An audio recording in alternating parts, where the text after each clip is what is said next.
Hello दोस्तों, नमस्कार। स्वागत है आपका स्टडी फॉर सिविल सर्विस के यूट्यूब प्लेटफॉर्म पर। और आज हम शुरुआत करेंगे उत्तराखंड में पवार डायनेस्टीज़ के बारे में। मेडिवल किंगडम जिसकी स्थापना होती है 888 में और चलेगी ये 1949 तक। ठीक, क्यों? क्योंकि आज़ादी के बाद हम देखते हैं कि जो टिहरी रियासत के जो कुछ राजा रह गए थे वो 1949 तक शासन करते हैं। आप देख सकते हैं 1000 से भी ज़्यादा लंबे समय तक पवार डायनेस्टी हमको उत्तराखंड के गढ़वाल वाले क्षेत्र में नज़र आती है। ओके, तो इससे पहले कि हम ये समझें कि पवार डायनेस्टी की स्थापना से पहले या कुमाऊं में चंद डायनेस्टी की स्थापना से पहले उत्तराखंड आखिर किसके अधीन था, तो हमको पता चलता है कत्यूरियों का नाम आता है, जो उत्तराखंड के समूचे क्षेत्र में किसी न किसी प्रकार से शासन कर रहे थे। ठीक, आपको ये भी याद होगा पढ़ने के दौरान कि जो गढ़वाल वाला जो क्षेत्र है उसको गढ़वाल क्यों कहा जाता है, तो हमें लगभग 52 गढ़ों का उल्लेख मिलता है। इसका उल्लेख मिलता है 52 गढ़ों का उल्लेख मिलता है। ठीक, गढ़ यानी कि जो छोटे छोटे किले हैं जो पहाड़ों में होते हैं, जो अपनी सुरक्षा की दृष्टि से बनाए जाते हैं। 52 गढ़ या 52 किले, शायद इसीलिए उस वाले क्षेत्र को उत्तराखंड के हम गढ़वाल कहते हैं। राइट, तो 888 ईस्वी के आसपास हमें इन गढ़ों में से एक गढ़ का नाम पता चलता है। नाम है जिसका चांदपुर गढ़। अब देखिए, चांदपुर गढ़ जो है इसकी पहचान हम कर सकते हैं आज के चमोली से। चांदपुर गढ़ की पहचान किससे की जानी चाहिए? आज के चमोली से की जानी चाहिए। तो उसको हमें इसका उल्लेख मिलता है। यहाँ का कोई शासक रहा होगा, और हम जब ये पता लगाएंगे कि इस पवार वंश की स्थापना किस प्रकार से हुई, तो हमको ये पता चलता है कि जो विद्वान हैं, जो स्कॉलर्स हैं, उनमें कुछ मतभेद हैं। कुछ मानते हैं कि कनकपाल इसका संस्थापक था, कुछ मानते हैं कि अजयपाल ही इसका संस्थापक था। ऐसी कई प्रकार की बातें हैं, लेकिन जो सबसे ज़्यादा जो वाइडली एक्सेप्टेड चीज़ है, हमें उसी को मान के चलना पड़ेगा। हमें वही बातें माननी पड़ेगी जो इससे पहले जो क्वेश्चंस पूछे गए हैं आयोग के द्वारा, किसकी स्थापना किसने की थी, और कनकपाल अगर उत्तर कुंजी में दिया हुआ है की शीट में, तो हमको स्वाभाविक रूप है कि कनकपाल को ही मानना होगा। ठीक, तो ये चीज़ आप याद रखिए कि इससे पहले कोई क्वेश्चन आयोग में आ चुका है या और उसका आंसर आयोग ने क्या माना है। तो यहाँ भी हमें थोड़ा सा दिमाग अपना लगाना पड़ेगा कि इससे पहले आए हुए क्वेश्चंस में आयोग ने उसका आंसर क्या माना है। हम किसी की भी बात कर सकते हैं, ये सिर्फ गढ़वाल की बात नहीं कर रहे हैं, कहीं भी आप इस चीज़ को समझिएगा। ठीक, तो उस पर हम छोटी सी चर्चा कर लेते हैं।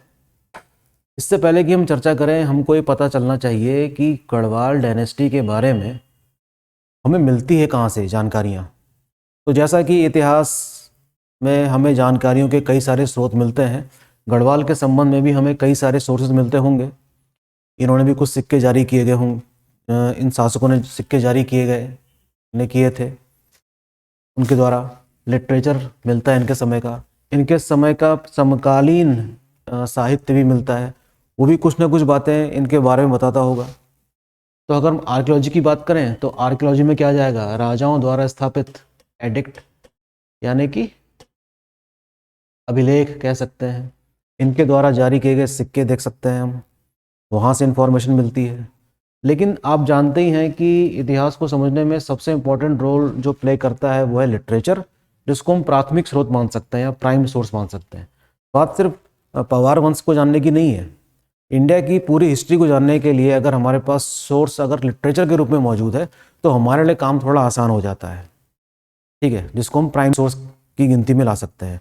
अगर हम इंडस वैली सिविलाइजेशन की बात करें, तो हमारे पास प्राइम सोर्स जैसी कोई चीज़ है नहीं, और हमको आर्कियोलॉजी को ही प्राइम सोर्स मानना पड़ता है, क्योंकि हमारे पास कोई लिटरेचर एविडेंस है ही नहीं, और अगर है भी तो उसको पढ़ा नहीं जा सका है। तो अल्टीमेटली में हमारा जो रिलायंस है वो किस पे रहेगा? उनके द्वारा स्थापित आर्कियोलॉजिकल एविडेंसेस पे। ठीक है, तो हमको जब लिटरेचर के बारे में पता चलता है गढ़वाल के पवार वंश के बारे में, तो कुछ बातें यहाँ पर आपको देखने को मिलेंगी। और आगे हम जैसे जैसे इस चैप्टर में आगे बढ़ेंगे तो हमें इनके लिटरेचर एक्टिविटीज़ के बारे में पता चलेगा। कुछ लिटरेचर एक्टिविटीज़ बाद में लिखी गई जो इनके संबंध में प्रकाश डालती हैं इस तरीके से। तो मनोदय काव्य का नाम आपने सुना होगा, गणराज्य वंश काव्य का नाम सुना होगा आपने, सभासार का नाम आपने सुना होगा। ठीक है, तो ये सारे कुछ प्राइम सोर्सेज हैं जो डायरेक्टली इंफॉर्मेशन प्रोवाइड करते हैं किसकी, गढ़वाल डायनेस्टी की या पवार डायनेस्टी की। और हमको ये भी पता चलेगा जैसे जैसे हम 800 ईस्वी से आगे बढ़ेंगे तो दिल्ली सल्तनत हमको समकालीन एक किंगडम नज़र आएगा भारत के बड़े वाले क्षेत्र में। तो हमको ये भी पता चलेगा कि वहाँ का समकालीन शासक कौन है। और उस समकालीन शासक के समय में अगर कोई हमारे पास एविडेंस मिलता है लिटरेचर, तो हो सकता है वहाँ भी जिक्र हो किस बात का, कि उत्तराखंड के गढ़वाल में पवार का शासन चल रहा था। आगे हम बढ़ेंगे क्योंकि लंबे समय तक शासन किया है इस पवार शासकों ने, 888 से लेकर 1949 तक, 1000 से भी ज़्यादा साल तक। तो हमें समकालीन मुगल शासक भी नज़र आएंगे इसके समय में। तो जैसे जहांगीर नामा है, शाहजहां नामा है, ये सारी बातें आपको पता होंगी कि ये समकालीन चल रहा है मामला। और उनके भी लिटरेचर में कहीं कहीं पर जिक्र इन गढ़वाल शासकों का भी होता है। ठीक है, अच्छा एक और चीज मिलती है हमको, इनकी जीनोलॉजी। जीनोलॉजी का मतलब ये होता है कि वंशावली।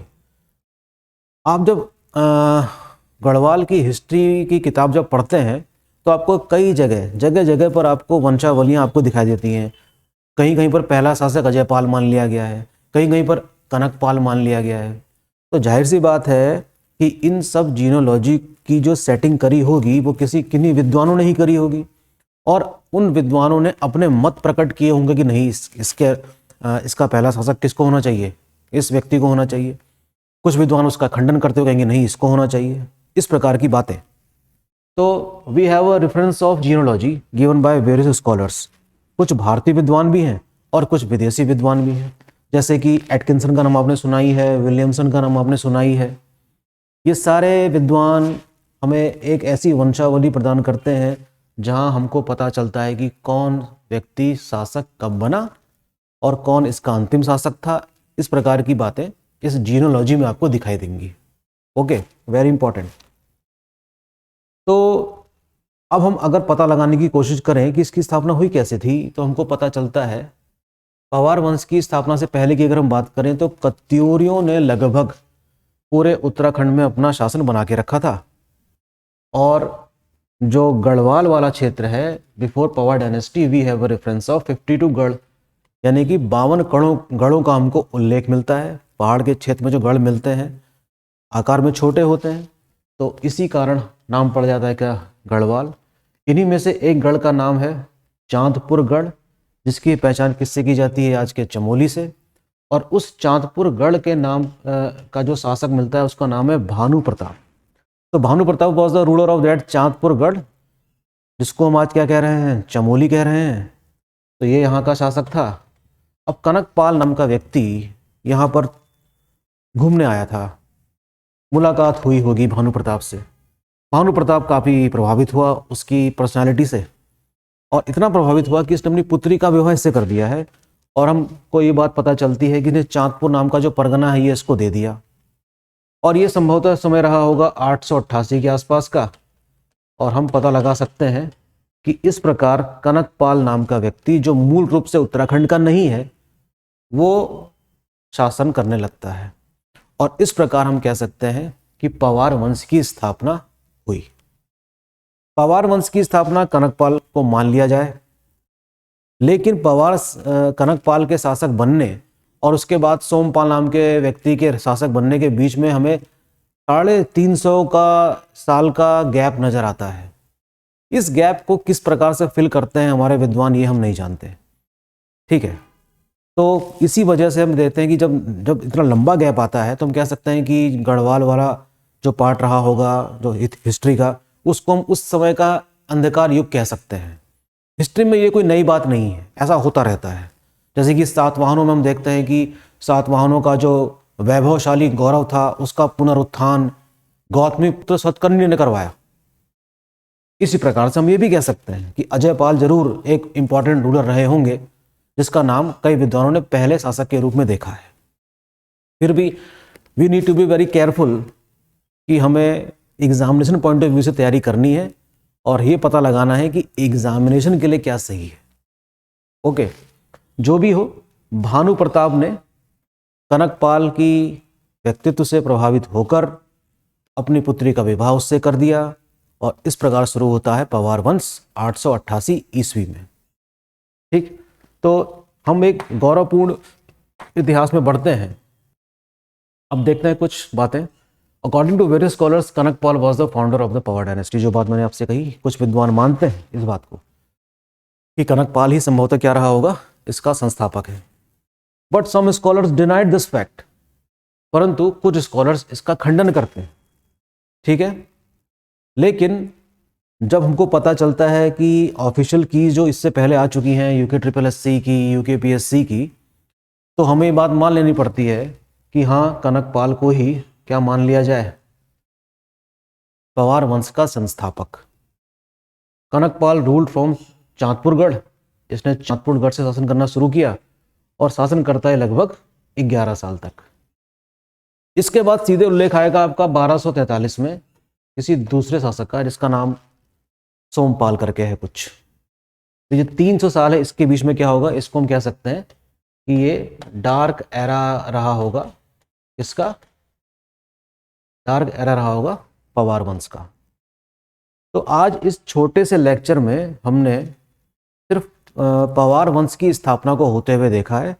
अगले लेक्चर में हम कुछ और शासकों को कवर करेंगे और जिस प्रकार से हमने चंद वंश के संबंध में आप तक लेक्चर पहुंचाए, उसी आधार पे हम पवार वंश के बारे में भी आप तक जानकारी पहुंचाएंगे एग्जामिनेशन पॉइंट ऑफ व्यू से, जो काफ़ी इंपॉर्टेंट है। ठीक, तो बने रहिए स्टडी फॉर सिविल सर्विस के साथ और पढ़ाई करते रहिए। चैनल को फॉलो कीजिए, सब्सक्राइब करिए, अपने दोस्तों को फॉरवर्ड कीजिए और कोई फीडबैक है तो ज़रूर दीजिए। ठीक है, मिलते हैं नेक्स्ट लेक्चर में। Thank you, take care.